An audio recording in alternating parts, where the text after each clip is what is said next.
गुरु रूप प्यारी साध संगत जी, वाहिगुरु जी का खालसा वाहिगुरु जी की फतेह। भाई साहब भाई वीर सिंह जी की कमोलक रचना है गुरु अर्जन देव जी महाराज के जीवन प्रसंग। आओ उसका अगला हिस्सा श्रवण करने की कोशिश करिए जी। 18वां है गुरसिੱਖੀ का केंद्र। लिखा है कि हरिमंदिर के साजण की आग्ञा श्री गुरु नानक देव जी ने श्री गुरु अंगद देव जी नूं ते उन्होंने श्री गुरु अमरदास जी नूं कीती सी। श्री अमरदास जी ने अपने समय श्री गुरु रामदास जी नूं जो तदों सेवा विच सन इस शुभ स्थान की सेवा ते लाया सी। आप जी दे सचखंड पियाने मगरों श्री गुरु रामदास जी पूरन ताल खटाया सी। नगरी जो तदों वसावणी शुरू की गई सी होर वधाई सी। आप जी दे सचखंड पियाने मगरों श्री गुरु अर्जन देव जी ने ताल दियां पौड़ियां सारियां पक्कियां करवाइयां ते हरिमंदिर साजिया। नाल ही रामदासपुरे दी नगरी वसाई जो डाढ़ी संगणी ते रौनक दी वसों वाली हो गई, जिस बाबत श्री गुरु अर्जन देव जी आप लिखते हैं। डिठै सबै थां नहीं तुद जेहा, बदो पुरख बिदाते तां तू सोया। वसदी सगन अपार अनूप रामदासपुर, हर हां नानक कसमल जाए ना ये रामदास सर। पंजा ही सतगुरां दे शुभ संकल्प मूर्तिमान होके ये हरि जस दा मंदिर उसारिया ते सिੱਖੀ दा केंद्रीय स्थान बनिया। मुढ़ तो अज तक सिखां दी सेवा इस दे सुंदर तो सुंदर बनावण ते लगदी रही। सिखां दा प्यार फखर ते सेवा इस ते डुल डुल पैंदे रहे। साईं दी पूजा दा ये मंदिर सदा ही श्रोमणी मंदिर ते केंद्रीय मंदिर रहा। सिख पंथ दी कायमी प्रचार ते प्रफुलताई विच इस मंदिर दी हस्ती दा सब तो वड्डा हिस्सा है। इस मंदिर विच सिवा एक अद्वितीय अकाल पुरख दी आराधना दे कोई होर आराधना नहीं हो सकती। इस विच शब्द अवतार श्री गुरु ग्रंथ साहिब जी विराजमान हन ते अखंड कीर्तन दे रूप विच इलाही शब्द दी अनुपम ध्वनि इत्थे गुरु रूप विच हर खिन उपदेश करते जीदान दे रही है, सिवाए अद्धी रात दे इधर उधर दे समय दे। जदों के मंदिर विच सफाई होंदी है, लगातार हरि यश होंदा रहिंदा है। जिस वेले मंदिर दे अंदर सफाई होंदी है, उस वेले दे सेवक भी गुरबाणी दी धुनी लाई रखदे या नाम उचारदे रहंदे हन। बाहर पौड़ां ते किते ना किते कोई प्रेमी बाणी पढ़ रहा या समाधि लाई भजन कर रहा हुंदा है। इस तरह अखंड कीर्तन ते हरि नाम दा ये पवित्र टिकाणा जगत विच इक अद्विती है। छालोने वाले बाबा जी दे प्रेमी एक यूपी दे सहधारी वड्डे जिमीदार सेवक कहंदे हुंदे सन कि हमारी तो गुरबाणी कीर्तन ने कल्याण कर दी है। अवतार आए, अपने समय के लोगों का उद्धार कर गए, पर देखिए गुरु जी आए और गए ही नहीं, सर्वकाल का उद्धार करने के लिए हरि कीर्तन का रूप धारण किया और श्री हरमंदिर में बैठ गए। अपने समय के लोगों का उद्धार भी किया और आज हमारा भी कल्याण किया। ये है पृथ्वी पर आना गुरु साहिबान का, आए और गए ही नहीं। इस प्रकार बेगिणत जियां दा उद्धार इस मंदिर ने अपनी विस्मादी प्रभाव हरि कीर्तन नाल कीता। सरोवर विच मंदिर दा खड़े होना ते मंदिर दी बनावट किसे ऐसी वियोंदी है कि देखण वाले ते सहज सुभाव ही विस्मादी असर पाउंदी है। ये विस्मादी असर इत्थे बैठ के भजन करन वालियां नूं साईं लिवे जुड़न विच बहुत सहायता दिंदा है। नाल हर वक्त दा कीर्तन होर प्रभाव सुरत दे साईं विच जुड़न दा पाउंदा है ते इंसान दे दिल दिमाग ते शांति सुख दा असर करदा है। इन्हां उत्तम आत्म प्रभावां तो वखरा उस शब्द का प्रभाव है जो शब्द ब्रह्म कहीदा है। पर जो गुरु जी दे इत्थे भजन करन करके तद तो सदैवी रूप विच घूमण घेरी जल वांगू हर वेले चक्कर ला रहा ते सुरतां नूं लीनता विच लिजा के विलय कर लैण दा असर पा रहा है। एक थियोसाफी दे पैरोकार प्रोफैसर साहब आखदे हुंदे सन कि इस मंदिर में सदैवी शब्द का वो प्रभाव है कि हम जब कभी अपनी सुरत से शब्द का विछोड़ा खाकर यहाँ आते हैं, आते ही हमारी गुम हो गई लगन चल पड़ती है। और नाम का सिमरण अपने आप चल पड़ता और रसमयी हो जाता है। हाँ, हमारी गुम हो गई करंट वापस आ जाती है। इसी तरह रूस तो एक मुसलमान यात्रु 8 पहर इबादत होंदी देख के प्रभावित होए से ते ओ अमृत दे वेले ही आग्या लैके उपरली छते बैठ के कीर्तन सुनदे ते मगन हो जांदे से। एक और मुसलमान बिरध सजन जी उमरा भर मक्के विच काबे शरीफ दी सेवा करदे आए सन। उन्हां ने एक चोर जो संदल दी लकड़ी दे बारीक रेशे रगड़ के बनाया सी भेट कीता सी। ये चोर अजे तोशेखाने विच है ते गुरपुरबां दे जलो वेले श्री अकाल तख्त साहिब सजाया जांदा है। एक फ्रांसीसी मुसव्वर शायद जारल उन्हां दा नाम सी, कई फुट मुरब्बा दी रंगदार तस्वीर हरमंदर दी बना के लै गए सन। वो क्या करदे सन कि रोशनी होर मंदरां ते जीवां ते बाहरों पैंदी है, पर मैं जद हरमंदर दी तस्वीर बनावण बैठदा हां तां मैनू एक रोशनी अंदरों बाहर पैंदी दिखाई दिंदी है। ये सज्जण देखे हन ते अपने नाल मिले गिले गल्लां बातां दे अवसर मिले हन, सिवाए रूस तो आए सज्जण दे। ओ भाई सेवा सिंह एडिटर खालसा समाचार जी नू मिले से। एक और आर्य समाजी सज्जण दा हाल भाई सेवा सिंह जी दा निज डिठा सी। कांटे घर खड़ा ओ चुरट पी रिया सी कि मंदिर दी छोटी परिक्रमा तो संगत दी आवाज आई, धन गुरु रामदास करी ना किसे दा मुथाज। ए धुन सुन के ओ कहण लगा, क्या गुरु रामदास सचमुच आशा पूरन हार है? भाई सेवा सिंह सुन रहे सन, बोले, परता लाओ। वो बोलिया, मैं 14 सिगरेट रोज पीता हूं और मैं इसका मोहताज हो गया हूं। ए गुरु रामदास, मेरे ये छूट जाएं तो मैं भी जान लूं कि तू सच्चा आशा पूरन और किसी का मोहताज ना रखने वाला गुरु है। कई महीने को बाद एहो सज्जन भाई सेवा सिंह जी नू फिर पुल ते मिलिया। कड़ा प्रसाद ले जांदा तद भाई सेवा सिंह जी नू पछाण के खड़ा कर लिया ते कहण लगा, भाई साहब, ओहो आखिरी चुरट सी जो मैं उस वेले पीता, फिर दूजे दी मैनू लालसा यानी क्रैविंग नहीं हुई। ऐं छुट्टे हन जिवें सप दी कूंज। डॉक्टर नहीं सन हटा सके, पर उस अरदास ने मेरी बुरी आदत हटा दी। हुण मैं सच्चे गुरु दा शुक्रिया करन आया हां। इस प्रकार अनेक वाक़िया हन।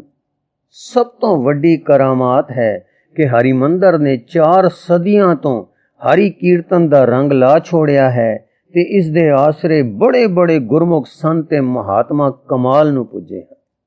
सूचना, सिक्खी दी रव रीति जो गुरु नानक देव जी ने तोरी ते दूसरे तीसरे चौथे सदगुरु ने पूरे प्रभाव नाल परतपा ली। हुण गुरु अर्जन देव जी ने प्रफुलता विच लै आंदी। ये भाव नहीं कि कदे ओ घट सी ते हुण वध होई, पर ये कि ओ अपनी असली पवित्रता विच, अपनी आत्म रंगण विच, अपने उपकारी लहराव विच ज्यों की त्यों रही।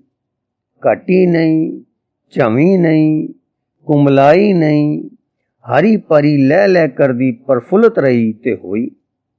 श्री गुरु अर्जन देव जी नू मुश्किलां सक्के भरा प्रिथी चंद जी ने पाईयां। उन्हां दे हुंदियां उन्हां नू पूਰਨ गुरमुख विधि नाल नजिठदियां गुरु अर्जन देव जी दे सिੱਖੀ मार्ग नू अपनी पवित्रता विच टोरी रखना ते सिरे चाड़ी जाना, सिੱਖੀ नू पक्के पैरां ते कायम रखण लई हरिमंदर जैसी साजना साजणी ते उस अंदर वाहिगुरु उपासना दी अनोखी रीति सदैवी कीर्तन दी जारी करनी जो हुण तक जारी है। करामातां सन जो गुरु अर्जन देव जी ने दिखाईयां ते हुण तक प्रतख दिस रहीआं हन। असीं मुੱਢ विच संखेप नाल तक आए हां। जो खेचलां प्रिथी चंद जी वल्लों पहुंचियां ते आपने गुरमुख हार चले जगजीता वाले उसूलां नाल नजिठियां ते हर प्रकार प्यार कर कर मंगा मंगियां दे पूरन कीतियां, पर करतार दे रंग हन। प्रिथी चंद जी नू ओ सुख जो पिता जी देंदे रहे ते ए नहीं सन समझे ते ਉਹ ਹੁਣ ਵੀ ਦੇਵੀ ਵੀਰ ਦੀਆਂ ਪਿਆਰ ਭਰੀਆਂ ਵਰਤਣੀਆਂ ਤੇ ਉਪਦੇਸ਼ਾਂ ਦੇ ਲੈਂਦਿਆਂ ਵੀ ਨਾ ਪ੍ਰਾਪਤ ਹੋਇਆ। ਦਿਲ ਦੇ ਅੰਦਰ ਦਿਲ ਦਾ ਨੁਕਤਾ ਹੈ, ਕੇਂਦਰ ਹੈ, ਜਿਸ ਵਿੱਚ ਕਿ ਵਿਆਪਕ ਪ੍ਰਭੂ ਵਸਦਾ ਹੈ। ਜੇ ਕੋਈ ਗੁਰੂ ਮਿਹਰ ਨਾਲ ਇਸ ਵਿੱਚ ਝਾਤੀ ਮਾਰਨ ਤੇ ਉਸ ਵਿੱਚ ਚੁੱਪ ਸ਼ਾਂਤ ਹੋ ਟਿਕਣ ਲੱਗ ਜਾਵੇ, ਉਹ ਅਸਲੀਅਤ ਨੂੰ ਪਹੁੰਚਦਾ ਹੈ। ਉਸ ਨੂੰ ਫਿਰ ਬਾਹਰ ਦੇ ਜਗਤ ਦੇ ਵਲੇਵੇਂ, ਮੋਹ, ਪਿਆਰ, ਤ੍ਰਿਸ਼ਨਾ ਤੇ ਤ੍ਰਿਸ਼ਨਾ ਦੀ ਖਾਤਰ ਕੀਤੇ ਕੁਕਰਮ ਓਪਰੇ ਹੋ ਜਾਂਦੇ ਹਨ। ਨਹੀਂ ਤਾਂ ਇਸ ਤੋਂ ਭੁੱਲਾ ਜਗਤ ਇਸੇ ਜਗਤ ਨੂੰ ਸਦੇਵੀ ਲੱਖ ਕੇ ਭੁੱਲਾਂ ਦਰ ਭੁੱਲਾਂ ਕਰਦਾ ਰਹਿੰਦਾ ਹੈ। ਉਸ ਅੰਦਰਲੀ ਓਟ ਸੰਭਾਲਣ ਲਈ, ਉਸ ਨੁਕਤੇ ਵਿੱਚ ਸ਼ਾਂਤ ਚੁੱਪ ਹੋ ਟਿਕਣ ਲਈ ਮਾਰਗ ਨਾਮ ਦਾ ਹੈ। ਦੂਜਾ ਮਾਰਗ ਚਿਤ ਬਿਰਤੀਆਂ ਨੂੰ ਨਿਰੁੱਧ ਕਰਨੇ ਵਾਲਾ ਯੋਗ ਸੀ, ਪਰ ਯੋਗ ਦਰਸ਼ਨ ਦਾ ਕਰਤਾ ਆਪ ਲਿਖਦਾ ਹੈ ਕਿ ਉਸ ਦਾ ਮਾਰਗ ਨਾਮ ਸਿਮਰਨ ਵੀ ਹੈ ਤੇ ਨਾਲ ਦੱਸਦਾ ਹੈ ਕਿ ਇਹ ਨਾਮ ਦਾ ਮਾਰਗ ਨਿਰਵਿਘਨ ਮਾਰਗ ਹੈ। ਇਸ ਨਾਮ ਮਾਰਗ ਨਾਲ ਉਹ ਦੱਸਦਾ ਹੈ ਕਿ ਜੀਵ ਆਪਣੇ ਸਰੂਪ ਵਿੱਚ ਜਾ ਟਿਕਦਾ ਹੈ, ਜੋ ਅਸਾਂ ਕਿਹਾ ਹੈ ਕਿ ਆਪਣੇ ਅੰਦਰਲੇ ਕੇਂਦਰ ਨੂੰ, ਆਪਣੀ ਅੰਦਰਲੀ ਓਟ ਯਾਨੀ ਧੁਰੇ ਵਿੱਚ ਜਾ ਪਹੁੰਚਦਾ ਹੈ, ਜਿੱਥੋਂ ਕਿ ਵਾਹਿਗੁਰੂ ਪ੍ਰੀਤਮ ਦੇ ਦਰਸ਼ਨ, ਉਹਨਾਂ ਦੀ ਹੋਂਦ ਦੀ ਪ੍ਰਤੀਤੀ, ਉਹਨਾਂ ਦੇ ਕੌਤਕ ਹਾਰ ਹੋ ਕੇ ਜੀਵ ਨੂੰ ਆਪਣੀ ਹਜ਼ੂਰੀ ਵਿੱਚ ਰੱਖਣ ਦੇ ਪਿਆਰ ਵਰਤਦੇ ਹਨ। ਯਾਦ ਕਰਦੇ ਕਰਦੇ ਜਿੱਥੇ ਅਸੀਂ ਆਪਣੇ ਅੰਦਰ ਪਹੁੰਚਦੇ ਹਾਂ, ਉੱਥੇ ਸਾਡੀ ਅਰਦਾਸ ਸੁਣ ਕੇ ਆਪਣੇ ਜਨ ਕੋ ਕਬਹੂ ਨਾ ਵਿਸਾਰੋ, ਉਹ ਦਾਤਾ ਫਿਰ ਸਾਨੂੰ ਨਹੀਂ ਵਿਸਾਰਦਾ। ਉਸ ਦੀ ਪਿਆਰ ਭਰੀ ਯਾਦ ਨਾਲ, ਹਾਂ ਉਸ ਨਦਰੀ ਦੀ ਨਦਰ ਨਾਲ ਫਿਰ ਅਸੀਂ ਨਿਹਾਲ ਹੁੰਦੇ ਰਹਿੰਦੇ ਹਾਂ। ਸ਼ੌਕ ਹੈ ਕਿ ਪ੍ਰਿਥੀ ਚੰਦ ਜੀ ਦੇ ਕਰਤੱਵੇ ਜੋ ਸਾਨੂੰ ਲਿਖੇ ਮਿਲਦੇ ਹਨ, ਦੱਸਦੇ ਹਨ ਕਿ ਉਹ ਸੁੱਖ ਜੋ ਗੁਰੂ ਅਰਜਨ ਦੇਵ ਜੀ ਨੂੰ ਮਿਲਿਆ, ਪ੍ਰਿਥੀ ਚੰਦ ਜੀ ਨੇ ਨਾ ਲਿਆ ਤੇ ਬੜੇ ਸੰਤਾਪ ਵਿੱਚ ਰਿਹਾ। ਗੁਰੂ ਰਾਮਦਾਸ ਜੀ ਨੇ ਵੱਡੇ ਪੁੱਤਰ ਨੂੰ ਆਪ ਸਮਝਾਇਆ, ਉਹ ਨਾ ਸਮਝਿਆ, ਸਗੋਂ ਪਿਤਾ ਨਾਲ ਗੁਰੂ ਬਹਿਸਾਂ ਤੇ ਝਗੜੇ ਕੀਤੇ। ਜੈਸਾ ਕਿ ਆਪ ਸ੍ਰੀ ਗੁਰੂ ਰਾਮਦਾਸ ਜੀ ਨੇ ਫਰਮਾਇਆ ਹੈ, ਸਾਰੰਗ ਮਹੱਲਾ ਚੌਥਾ ਘਰ ਤੀਜਾ ਦੁਪਦਾ, ਇੱਕ ਓੰਕਾਰ ਸਤਿਗੁਰ ਪ੍ਰਸਾਦ। ਕਾਹੇ ਪੂਤ ਝਗਰਤ ਹੋ ਸੰਗ ਬਾਪ, ਜਿਨ ਕੇ ਜਣੇ ਬਡੀਰੇ ਤੁਮ ਹੋ, ਤਿਨ ਸਿਓ ਝਗਰਤ ਪਾਪ ਰਹਾਓ। जिस तन का तुम गर्व करत हो, सो तन किसे न आप, खिन में छोड़ जाए बिख्यारस, तब लागे पछताप। जो तुमरे प्रभ होते स्वामी, हर तिन के जापो जाप, उपदेश करत नानक जन तुम कहो, जाओ सुनो तव जाए संताप। चित नहीं करदा कि श्री ਪ੍ਰਿਥੀ ਚੰਦ ਜੀ ਦੇ ਵਰਤਾਵ ਜੋ ਬੜੇ ਮਾੜੇ ਹਨ ਲਿਖੀਏ। ਚਿਤ ਕਰਦਾ ਹੈ ਕਿ ਉਹਨਾਂ ਦੇ ਔਗਣਾਂ ਦੀ ਗੰਢ ਨਾ ਬਣੀਏ ਤੇ ਆਪਣੇ ਦੇਵੀ ਗੁਰੂ ਅਰਜਨ ਦੇਵ ਜੀ ਦੇ ਗੁਣਾਂ ਨੂੰ ਵਿਹਾਜੀਏ, ਪਰ ਇਤਿਹਾਸ ਜੋ ਹੋਇਆ ਤੇ ਉਸ ਦਾ ਲੁਕੋ ਨਹੀਂ ਬਣਦਾ ਤੇ ਉਹਨਾਂ ਮਾੜੇ ਵਰਤਾਵਾਂ ਵਿੱਚੋਂ ਗੁਰੂ ਅਰਜਨ ਦੇਵ ਜੀ ਦੀ ਗੁਰਤਵ ਤੇ ਆਤਮ ਉੱਚਤਾ ਦੇ ਦਰਸ਼ਨ ਆਉਂਦੇ ਹਨ ਤੇ ਭੁੱਲਾਂ ਵਿੱਚ ਫਸੇ ਗਾਫਲ ਜਗਤ ਨੂੰ ਕੁਝ ਸਿੱਖਿਆ ਮਿਲਦੀ ਹੈ। ਇਸ ਕਰਕੇ ਸੰਖੇਪ ਵਿੱਚ ਉਹਨਾਂ ਦਾ ਕਥਨ ਅਗਲੇ ਸਫ਼ਿਆਂ ਵਿੱਚ ਗੁਰੂ ਅਰਜਨ ਦੇਵ ਜੀ ਦੇ ਉਪਕਾਰੀ ਤੇ ਜਗਤ ਰੱਖਿਆ ਦੇ ਕੰਮਾਂ ਵਿੱਚ ਕੁਝ ਆਉਂਦਾ ਜਾਏਗਾ। ਫਿਰ ਉਹਨਾਂ ਦੇ ਮਹਾਨ ਕਾਰਜ ਗੁਰੂ ਗ੍ਰੰਥ ਰਚਨਾ ਦਾ ਜ਼ਿਕਰ ਤੇ ਨਾਲ ਤੇ ਮਗਰੋਂ ਕੁਝ ਸਿੱਖਾਂ ਦੇ ਜੀਵਨ ਆਉਣਗੇ, ਜਿਨ੍ਹਾਂ ਤੋਂ ਅਸਾਂ ਸਿੱਖੀ ਦੀ ਜਾਚ ਸਿੱਖਣੀ ਹੈ। ਤੇ ਫਿਰ ਉਹਨਾਂ ਦੀ ਮਹਾਨ ਕੁਰਬਾਨੀ, ਆਪ ਸ਼ਰੀਰ ਸਦਕੇ ਕਰ ਦੇਣ ਦੀ ਦਰਦ ਭਰੀ ਵਿਥਿਆ ਵਰਣਨ ਹੋ ਸੀ। 19ਵਾਂ ਹੈ ਦੂਸਰਾ ਵਿਵਾਹ। ਲਿਖਿਆ ਹੈ ਕਿ ਸੰਮਤ 1646 ਵਿੱਚ ਗੁਰੂ ਅਰਜਨ ਦੇਵ ਜੀ ਦੇ ਗ੍ਰਸਥ ਜੀਵਨ ਵਿੱਚ ਇੱਕ ਭਾਣਾ ਵਰਤਿਆ। ਉਹ ਇਹ ਸੀ ਕਿ ਆਪ ਜੀ ਦੀ ਸੁਭਾਗ ਸੁਪਤਨੀ ਜੀ ਦਾ ਸੱਚੇ ਘਰਾਂ ਨੂੰ ਪਿਆਨਾ ਹੋ ਗਿਆ।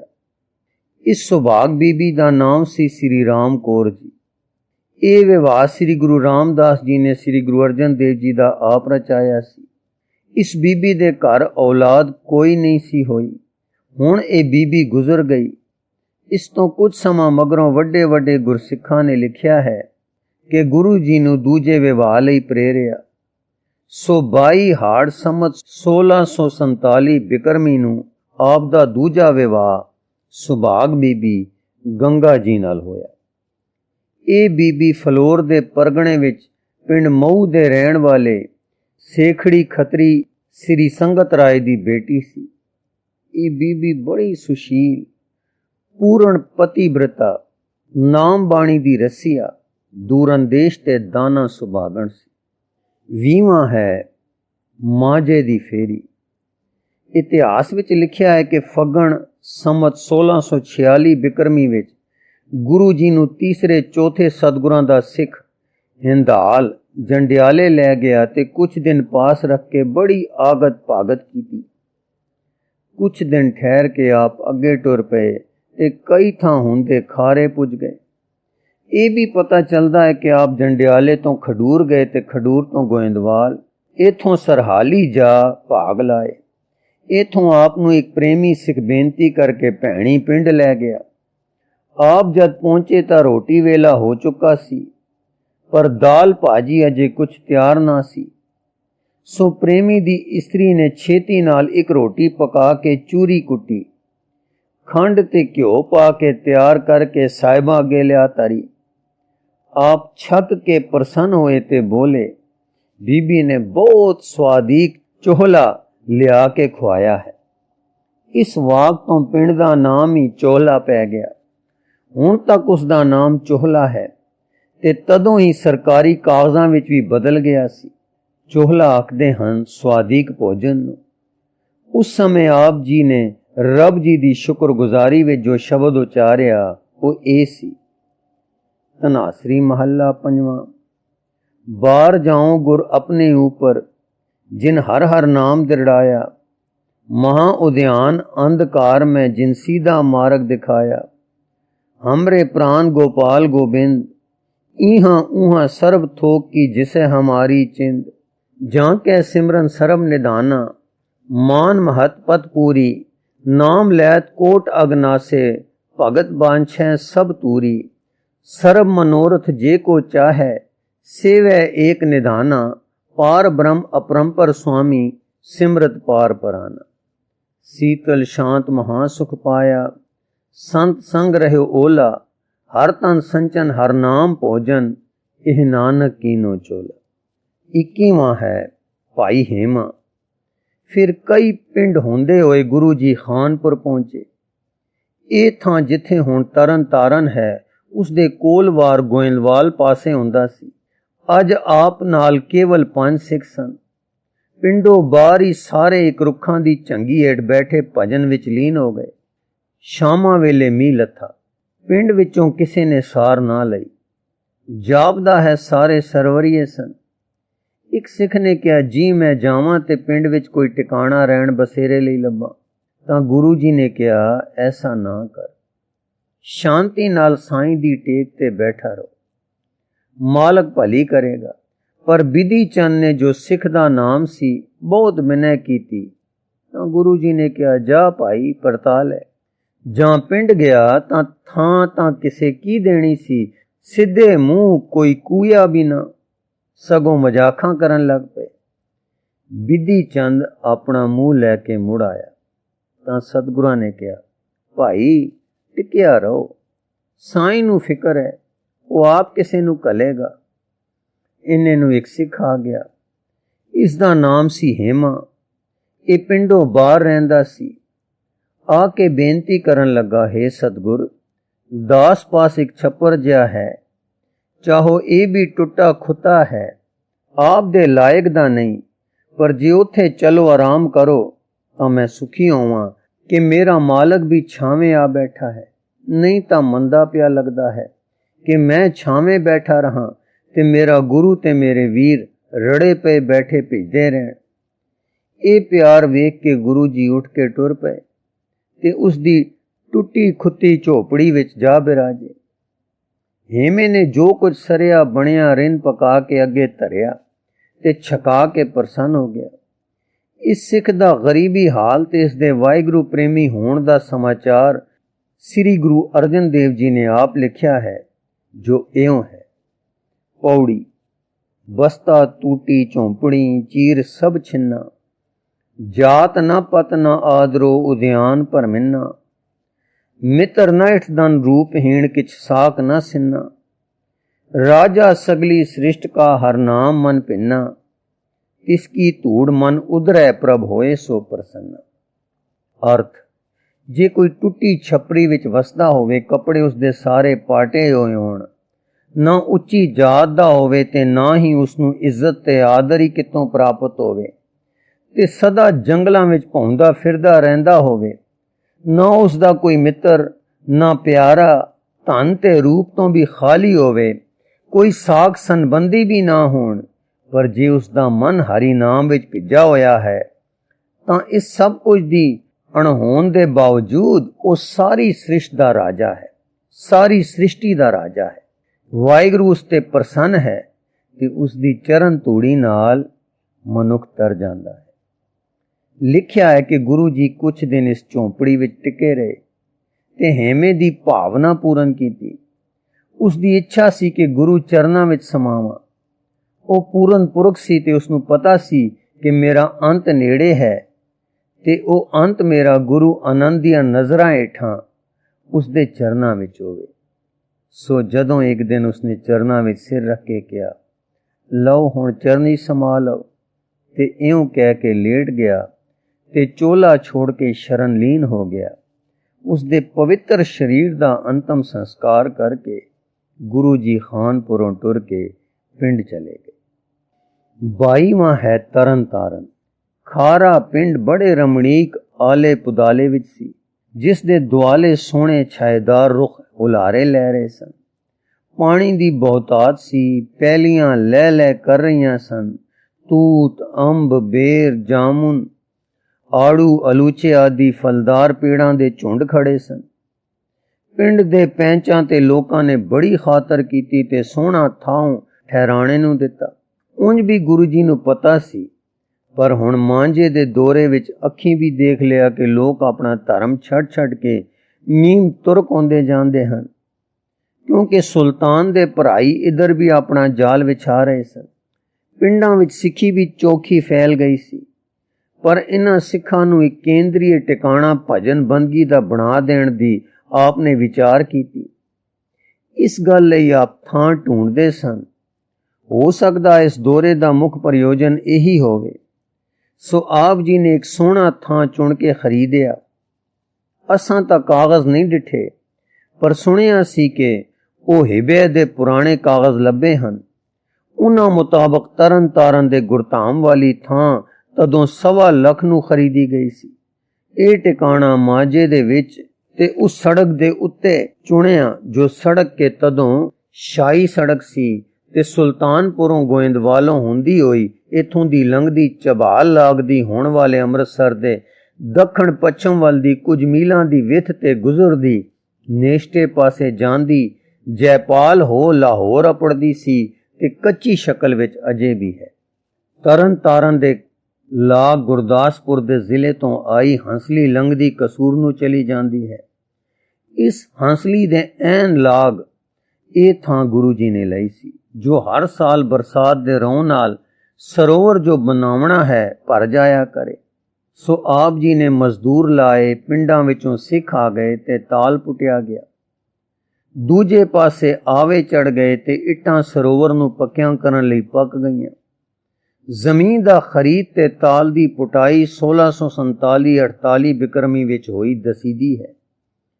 1653 ਵਿੱਚ ਲਿਖਿਆ ਹੈ ਕਿ ਆਵੇ ਪੱਕ ਗਏ ਸਨ ਤੇ ਪੱਕੀ ਚੜਾਈ ਤਾਲ ਦੀ ਸ਼ੁਰੂ ਹੋਣੀ ਸੀ ਕਿ ਇੱਕ ਸਰਕਾਰੀ ਹਾਕਮ ਨੂਰਦੀਨ ਨੇ ਇੱਟਾਂ ਜ਼ਬਰਦਸਤੀ ਚਕਵਾ ਲਈਆਂ। ਇਹ ਇੱਥੋਂ ਕੁਛ ਵਿੱਥ ਤੇ ਸ਼ਾਹੀ ਸੜਕ ਤੇ ਆਪਣੀ ਸਰਾਂ ਬਣਵਾ ਰਿਹਾ ਸੀ, ਉਸਨੂੰ ਲਾ ਲਈਆਂ। ਸਿੱਖਾਂ ਨੇ ਸਲਾਹ ਦਿੱਤੀ ਕਿ ਜੀਓ ਪਾਤਸ਼ਾਹ ਪਾਸ ਖਬਰ ਕਰ ਲਓ, ਪਰ ਗੁਰੂ ਜੀ ਨੇ ਕਿਹਾ ਫਿਕਰ ਨਾ ਕਰੋ, ਜੋ ਵਾਹਿਗੁਰੂ ਨੇ ਕੀਤਾ ਸੋ ਠੀਕ ਹੈ, ਜੋ ਕਰੇਗਾ ਭਲਾ ਹੋਏਗਾ। ਇਹ ਵੀ ਲਿਖਿਆ ਮਿਲਦਾ ਹੈ ਕਿ ਗੁਰੂ ਜੀ ਨੇ ਇਹ ਵੀ ਕਿਹਾ, ਕਰਤਾਰ ਦੇ ਰੰਗ ਦੇਖੋ, ਇਹੋ ਇੱਟਾਂ ਕਦੇ ਆ ਕੇ ਸਰੋਵਰ ਨੂੰ ਪੱਕਿਆ ਕਰਨਗੀਆਂ। ਸੋ ਗੱਲ ਠੀਕ ਹੋਈ ਕਿ 1823 ਬਿਕਰਮੀ ਨੂੰ ਸਰਦਾਰ ਜੱਸਾ ਸਿੰਘ ਰਾਮਗੜੀਏ ਨੇ ਨੂਰਦੀਨ ਦੀ ਸਰਾਂ ਆਦਿ ਢਵਾ ਕੇ ਗੁਰੂ ਕੀਆਂ ਪਕਵਾਈਆਂ ਇੱਟਾਂ ਲਿਆ ਕੇ ਹੀ ਸਰੋਵਰ ਨੂੰ ਲਵਾਈਆਂ, ਹੋਰ ਵੀ ਤਿਆਰ ਕੀਤੀਆਂ। ਇਉਂ 1.5 ਲੱਖ ਰੁਪਇਆ ਖਰਚ ਕੀਤਾ ਤੇ ਦੋਹਾਂ ਪਾਸਿਆਂ ਦੇ ਪੌੜ ਆਦਿ ਸਭ ਪੂਰ ਕੀਤੇ। बाकी दी सेवा महाराजा रणजीत सिंह ने कराई ते परिक्रमा आदि सब कुछ पूरा किया। आखदे हन कि परिक्रमा विच दा मुनारा ते होर सेवा कमर नूं निहाल सिंह ने कीती सी। सोने दी सेवा भी मुढ़ली तां महाराजा जी दी है ते हुण अरशे तो भाई करम सिंह आदि तो शुरू होके संगतां ने सोना वधा दिता है ते संगे मरमर दी सेवा भी चोखी कर लई है। चाहो नूरदीन ने इटवां उठवा लईयां पर गुरु जी दा मनोरथ ना चविया। सरोवर कच्चा बन गया सी ते रोही इस नूं भरिया रखदी सी ते जल दा रंग कच्ची लस्सी वांग रहिंदा सी। जिथे हुण संगे मरमरी ते सुनहरी मंदिर है, इत्थे गुजारे माफक मंदिर भी बन गया सी।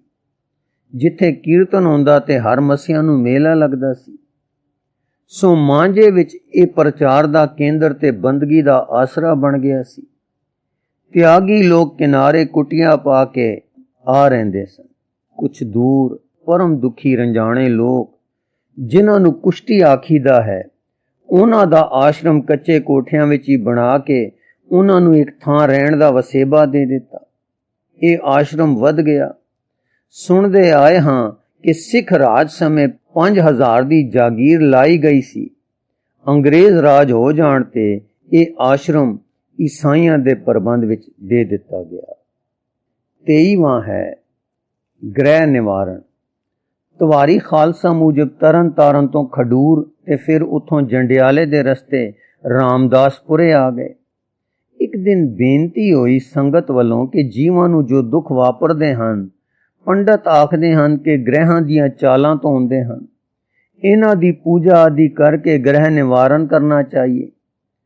असीं ये कुछ नहीं करदे तां साडे ते हासियां आउंदियां हन, किवें करना चाहिए? सतगुरु बोले, सतगुरु नानक देव जी ने सानू नाम बख्श के सारे ग्रहां दा निवारण कर दिता है। सारे माड़े ग्रहां दे मंदे असरां तो छुड़ा लिया है। तुसी नाम जपो ते हरि कीर्तन करो, तुहानू सहज सुख प्राप्त होवेगा। वो सहज सुख ही बड़ा भारी आनंद है, क्योंकि वो छिन भंगरी सुख नहीं, वो लगातारी सुख विच लै जांदा है।